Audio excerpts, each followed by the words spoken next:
And we encourage anyone in the community to call our hotlines or call law enforcement whenever they have a concern about abuse or neglect, whether it is impacting a child, a disabled adult, or a senior. Thank you. I'm Susan Von Zabern, Director of the Department of Public Social Services. Thank you. Thank you. Good morning. I'm Dr. Sophia Grant. I'm the Medical Director of the Child Abuse Unit at Riverside University Health System. In general, when caring for children such as these, the immediate needs would be to address the concerns that we have about their health and well-being. They would require stabilization, and in cases of starvation, we would have to slowly start to feed them to avoid any problems that refeeding may cause. In addition to the medical needs, we would also do assessments, whether it be CT scans, x-rays, or any type of diagnostic studies to assure that nothing else is going on. The long-term needs of these kids are going to be the psychological and psychiatric needs due to the prolonged periods of starvation and maltreatment. Thank you.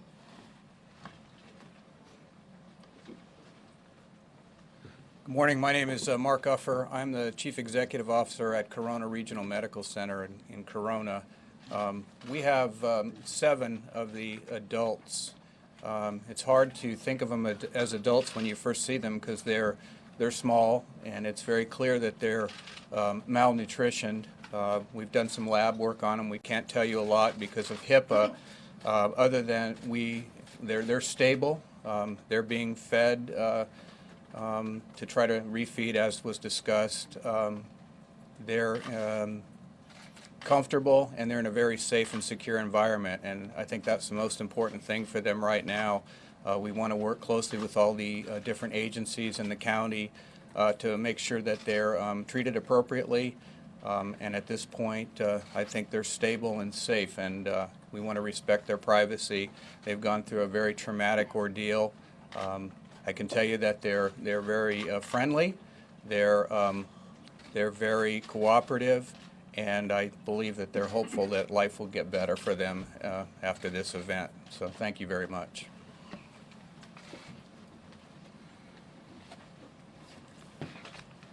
And with that, we'll be prepared to answer some questions. Yes, sir.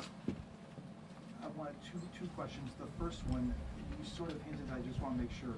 Is the parents, when you went in there, and I gather arrested, did they try to explain what was going on? Did they put up any resistance? Were they welcoming to you? That's my first question. Okay. In regards to your first question, I can't get into the specific details of the conversation, but it seemed that the mother was perplexed as to why we were at that residence. Had you had prior contact with them in the past, law enforcement? No, sir. We had no prior contacts at that residence regarding any allegations of child abuse or neglect. Or anything else? What about calls for service? Regarding anything else, we had no other contacts at that residence. How long had they been held Question, I captive want to for? follow up on that one thing, sir. Yes, sir. Oh, I'm sorry. How Yeah, long had they been followed? I wanted to also ask, there was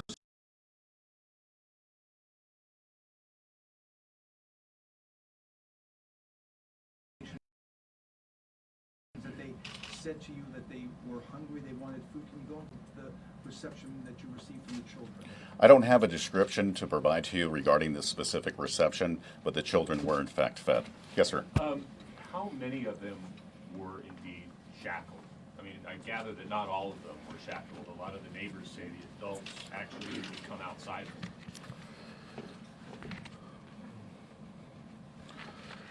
There are at least a couple that were found shackled in that condition. I don't have that exact amount. At least a couple. Captain Fellows. Yes. I spoke to the family last night, David Turpin's parents, and they said that this seemed like a happy family, but they also said that they were a very religious family.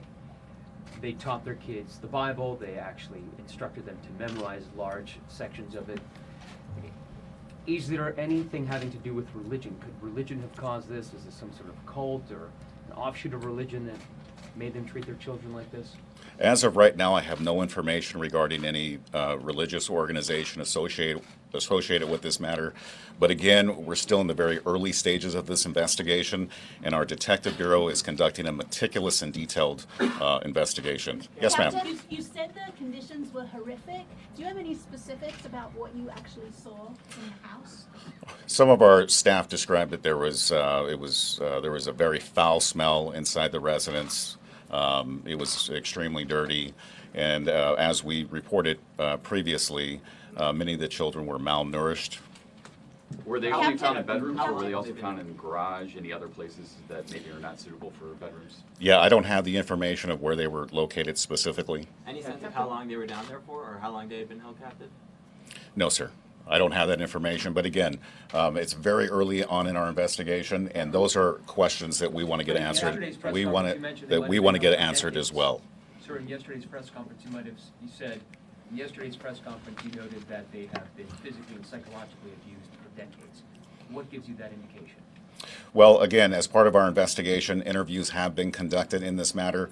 I can't since it's an ongoing case and we're preparing our case to be submitted to the Riverside County District Attorney's Office for filing, I can't get into these specific statements, but that information was included in that press release. Captain, The family, where did they live before here, like Texas or West Virginia? And are you checking into whether they fled trouble in their previous residences? The information that we have is that they previously lived for a period of time in the city of Marietta, and there is information that they previously lived in the state of Texas. And that's additional information that we are following up on as part of our investigation to get to the bottom of that as well. Captain, a Yes. difficult topic because some are minors, but is there any indication of sexual abuse? Right now, we don't have any information to indicate that, but again, very early on in our investigation, we have substantial amount of interviews still to conduct. So we hope to get to the bottom of that as well. Yes, sir. Captain, in the press release that you said that the children were tortured. Can you describe how they were tortured? Well, again, I can't get into the specifics of that, but if you can imagine being 17 years old and appearing to be a 10-year-old, being chained to a bed, being malnourished, and injuries associated with that, I would call that torture. Were they victims of abuse? Were they victims of abuse? Were they beaten by the parents? Well, again, those are some of the things that we are still investigating, and part of that ongoing investigation, I can't release all those details at this time. When will the case be filed with the DA? Chained to a bed. Upon entering the room, did the deputies actually find children chained to a bed? Describe the situation. Yes, yes. In regards to when deputies went in, there were, how many people did we have? There were 3 individuals that were chained to some type of furniture inside the residence. Can you confirm that both of the adults that you're calling the father and the mother are the biological parents of all of the children? And the second question is, did any other agencies have contact with the home? They were homeschooled. Were there any education officials who followed up? Neighbors said code enforcement was out there. Did they ever find anything unusual? Again, we had no call history at that residence to indicate that this type of activity was occurring there. What about the blood relatives? Are they all blood? To the 2 parents? Are they all those the biological parents? of all From of what them? we know right now, they are the biological parents of all of the You children. mentioned that the mother seemed to be confused as to why you guys were questioning her as to what was going on. What was the father's reaction to the deputies being there? I don't have that reaction for you today. Can you explain again why you consider it torture? Just go through what you saw that makes you in your mind think it was torture. Can you do that again for us, please? Well, again, if you can imagine when you have adults who appear that they're children and they're so malnourished, and they're not being fed and they're living in these filthy, dirty conditions, that's going to take its toll. Captain Fellows, is there any indication, or have you been able to understand why none of the kids came forward earlier? If they were able to leave, apparently they had cars, why didn't they plot an escape or go to the authorities sooner? Well, that's a good question, but as I indicated earlier, I appreciate the courage that this juvenile had to escape that house and get out there and report this to law enforcement. Can you tell you what precipitated that particular escape on Can you that tell us particular more day? about that? I don't have any information regarding that. I'll take 2 more questions. Yes, sir. You said that the mother was perplexed. Are we looking at mental illness as a possible reason for this? There's no indication of mental illness at this time. One more question. Can you also speak to the fact that it looks like the family had a much more present social media presence, and then they sort of disappeared off of that? Does it seem, based on the conversations you're having with them, that there seemed to be a moment that changed for this family when things started to go unravel? I can't make any conclusion regarding that. I've seen the Facebook posts like many of you have, so I can't come to a conclusion or indicate if something changed or what came to the juvenile escaping that particular night. But again, we're so glad that she had the courage to do so, and we're going to continue this investigation. We're going to conduct a meticulous investigation, and we're going to get answers to all these questions. And that's going to conclude it with questions. What happens to the children now? Wait a second. They have questions for Dr. Grant? Yeah, Dr. Dr. Grant. Grant, a couple questions. Mrs. Von Sorry, Dr. Tabern? Grant. Okay. First of all, I mean, you described the malnutrition of these children. Can you tell us a little bit more about it? I wasn't speaking about the malnutrition of these children in particular, but just in general, children who have been malnourished over a prolonged period of time.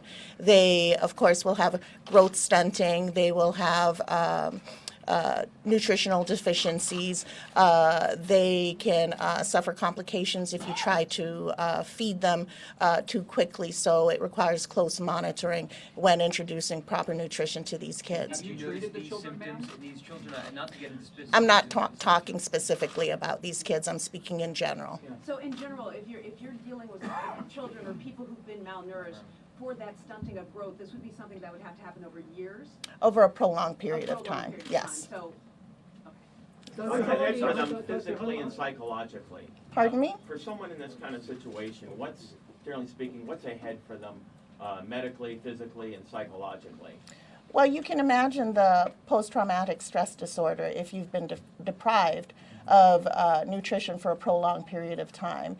If I don't know anything about the history, but if you've been deprived of normal childhood activities, normal interactions, and the people who should have been providing for you have failed to do so, that is going to cause some psychological damage. Doctor, did you treat the children? I just want to I have not treated the role. children. I'm a child abuse pediatrician at Riverside University So what Health sort of System. things someone in this situation, are they going to have to go through in the future to get well physically and emotionally? Well, they will require acute stabilization and addressing any type of underlying medical needs or concerns that they have. The psychological support is going to be ongoing and long-term. Doctor, I know you can't talk specifically about this case, but generally, in cases like this, why do parents do this to their kids? I have no idea. I don't know. Doctor, a psychological issue? Is there a case study that you can fall to and say, well, it was like this in that situation? There are lots of cases where parents have failed to meet the needs of their children to varying degrees. It's on a continuum. But as to why parents do this, I don't know. Dr. Grant, when children are abused in this way and they suffer physical and psychological torture, when they are malnourished over a period of years, is there any hope for recovery? I think there's always hope.